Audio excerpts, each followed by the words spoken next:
गाजियाबाद में एक महिला से हैवानियत, निर्भया जैसी क्रूरता। घटना इतनी भयानक है कि दिल दहल जाएगा आपका। महिला के प्राइवेट पार्ट में 5 सेंटीमीटर एक वस्तु मिली।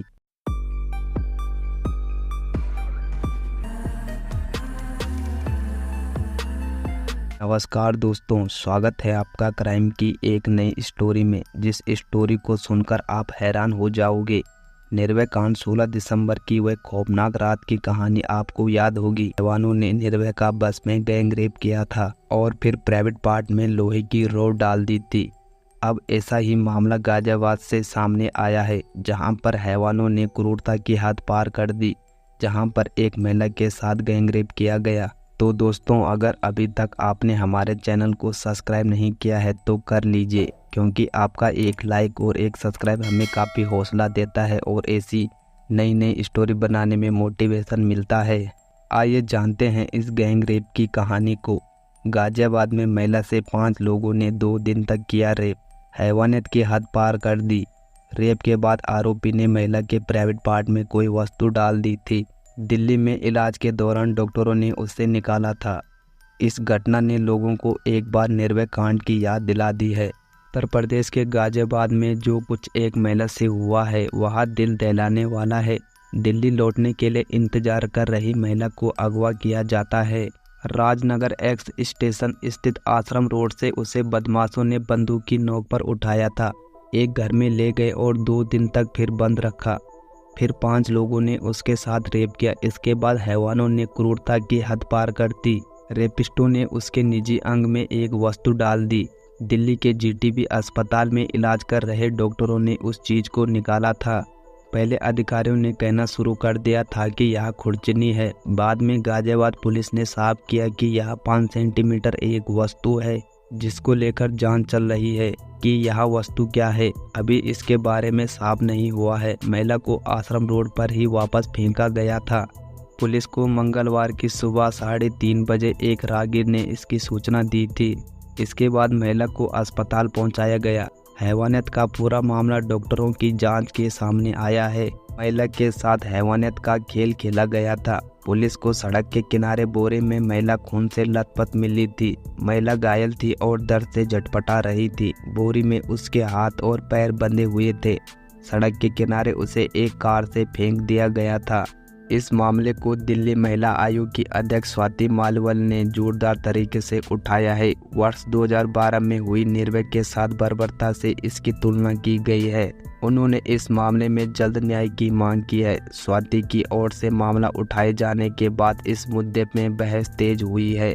दिल्ली महिला आयोग की ओर से मामले को उठाए जाने के बाद गाजियाबाद एसपी मुनिराज जी ने कहा कि 5 आरोपी दीनू, शाहरुख, जावेद, ढोला और गाजिब उर्फ जाहिर की पहचान कर ली गई। एसएसपी ने कहा कि सभी 5 आरोपी दिल्ली के रहने वाले हैं और एसएसपी ने कहा कि महिला के पास दिल्ली में वेलकम थाने के अधिकारी क्षेत्र में संपत्ति है। उसको लेकर आरोपी से विवाद चल रहा था। फिर एसएसपी ने कहा कि 4 लोगों को हिरासत में ले लिया गया है, लेकिन उन्होंने अपनी पहचान नहीं बताई है। पुलिस ने उस घर के स्थान का भी खुलासा नहीं किया है जिसमें उसे बंदी बनाया गया था, पर सूत्रों का कहना है कि यह एक जंगली इलाके में है। पीड़िता का अपहरण 16 अक्टूबर की रात करीब 9:30 बजे कर लिया गया था। आश्रम रोड में उसके भाई ने उसे छोड़ा था। वहां से उसे दिल्ली के लिए एक ऑटो पकड़नी थी, पर 4 लोगों ने कथित तौर पर एक स्कॉर्पियो में आकर उस पर बंदूक तान दी और उसे जबरदस्ती वाहन में बैठा लिया और फिर उसे सुनसान इलाके में एक घर में ले गए और वहां 5 आरोपी भी मौजूद था। गाजियाबाद में रहने वाले पीड़िता के भाई ने बताया कि मुझे बहन के गायब होने की जानकारी तब मिली जब मेरे भांजे ने करीब 11:30 बजे फ़ोन किया। हमने उसकी तलाश शुरू की और मैंने 17 अक्टूबर की दोपहर 1 बजे के आसपास पुलिस को सूचित किया। मेरी बहन का फ़ोन बंद आ रहा था। उन्होंने कहा कि मुझे मंगलवार सुबह 5 बजे पता चला कि मेरी बहन को पुलिस ने ढूंढ लिया।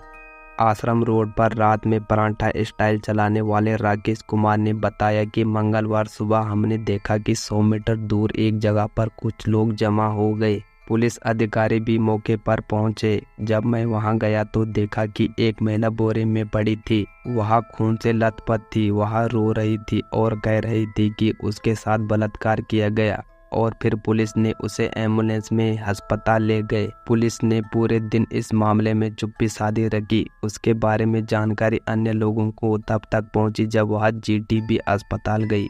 एसएसपी ने कहा कि हमें इलाज के लिए इमरजेंसी अस्पताल ले गए।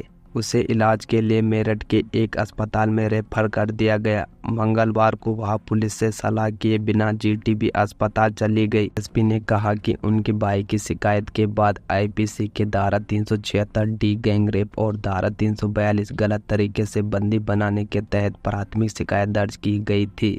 एसएसपी मुनिराज ने कहा कि 5 लोगों के खिलाफ नंदग्राम पुलिस स्टेशन में मामला दर्ज किया गया है। हमने 4 लोगों को हिरासत में ले लिया है।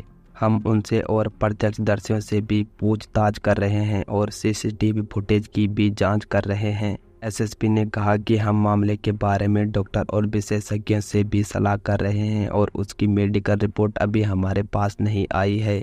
हम जीटीबी अस्पताल के डॉक्टरों से 5 सेंटीमीटर की वस्तु के बारे में बात कर रहे हैं। जीटीबी अस्पताल के डॉक्टर रजा जावा ने कहा कि महिला की हालत स्थिर है, लेकिन उसे निगरानी में रखा गया है। हालांकि महिला के रेप के आरोपी को गिरफ्तार किया गया है और उन्हें जेल भेज दिया गया है और आगे की कार्रवाई शुरू कर दी है। अन्य अपराध थमने का नाम नहीं ले रहे हैं। आए दिन ऐसी घटना सुनने या देखने को मिलती है, इसलिए दोस्तों सतर्क रहें। अगर यहाँ तक आपने वीडियो देखी है तो लाइक और सब्सक्राइब करना ना भूलें। तो दोस्तों मैं मिलता हूँ आपको एक नई स्टोरी के साथ। तब तक के लिए अपना ख्याल रखें। जय हिंद, जय भारत।